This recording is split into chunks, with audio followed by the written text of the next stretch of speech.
In 1948, Lotus founder Colin Chapman built his first car, the Mark I, to compete in motorsports. Beginning with the fundamental belief that you maximize performance through efficiency and lightweight, Chapman went on to constantly change the rules of car design with a series of brilliant innovations that kept his Lotus race cars consistently at the head of the pack, and more often than not, in the winner's circle. Lotus is inspired by its heritage, the heritage of creating great cars that were a little bit different from all the other sports cars around. And that was also how the Formula One team back in the 60s and 70s was very successful, by being a little bit different. The Lotus racing heritage includes victories in Formula One, sports cars, Le Mans, World Rally Championships and club racing, with 7 Formula One Constructors' Championships, 6 Drivers' Championships and hundreds of other race wins and championships throughout the world. For more than 50 years, on racetrack and road alike, every Lotus car has possessed an exclusive blend of racing heritage, technical innovation and a passion for driving that has changed the rules of sports car design and manufacturing at every turn.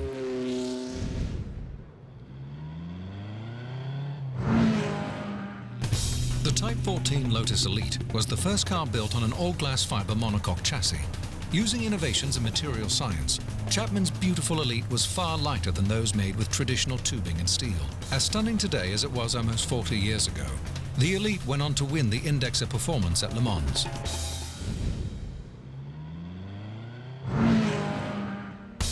The Type 25 was the first Formula One car to use a monocoque chassis. Extremely light and rigid, it provided speed and agility that made the most of its 1.5-litre Coventry Climax engine. With Jim Clark at the wheel, the Type 25 and its successor, the Type 33, would go on to dominate Formula One racing for the next 4 seasons, winning 20 Grand Prix race and World Championships in 1963 and 1965, making it the most successful Formula One car of its time.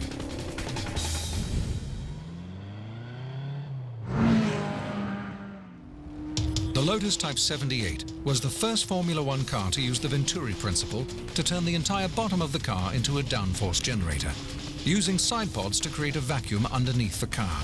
The follow-up Type 79 refined the principle and resulted in a car that took Mario Andretti to the World Drivers' Championship in 1978. The Type 79 also brought Lotus its 7th Constructors' Championship.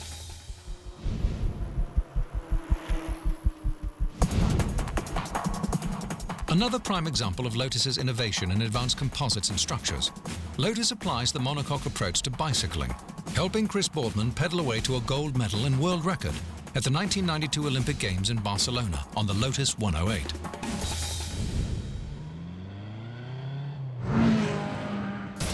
Lotus unveils its award-winning all-aluminum monocoque chassis.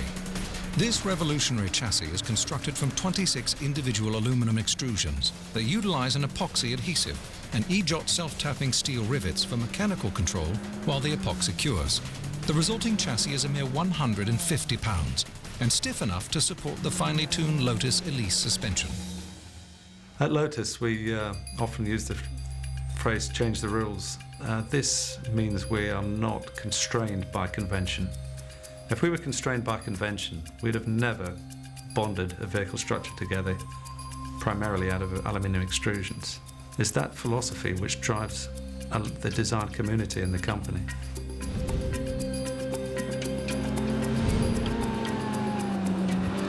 Every time you increase the weight of the vehicle, you increase the horsepower you need, you then increase the size of the brakes, everything gets bigger and bigger and bigger, and in the end you lose any finesse, you lose any feeling of excitement. There's no response to the vehicle. Performance through lightweight was one of the fundamental keystones in how Colin Chapman decided to develop cars. It was about finding materials and ways of making cars lighter, but it was also about eliminating things that were not necessary or get things in the car, components, to do more than one thing. And that's why with the Elise, a 190 horsepower engine can deliver 0 to 60 miles per hour in 4.9 seconds.